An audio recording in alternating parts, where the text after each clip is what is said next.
এই শুটকিগুলো দিয়ে আর বেগুন দিয়ে রান্না হবে, তাই দিয়ে দিচ্ছি। শুটকিগুলো দিয়ে দিলাম তেলের মধ্যে, দিয়ে দিলাম কাঁচামরিচ, রসুন কুচি। শুটকির তরকারিতে রসুন কুচি দিলে মজা হয়।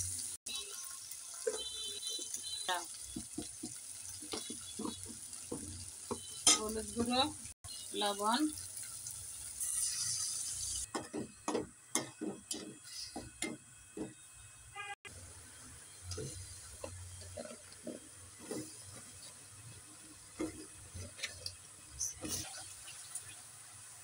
তরকারিটা হয়ে গেছে, একদম শুকনো শুকনো করে নিছি।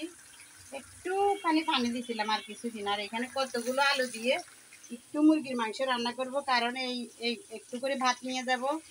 আমার বোন মেডিকেলে ভর্তি আছে, তাই একটুখানি ভাত নিয়ে যাব, ওর জন্য আজকের রান্না এগুলোই।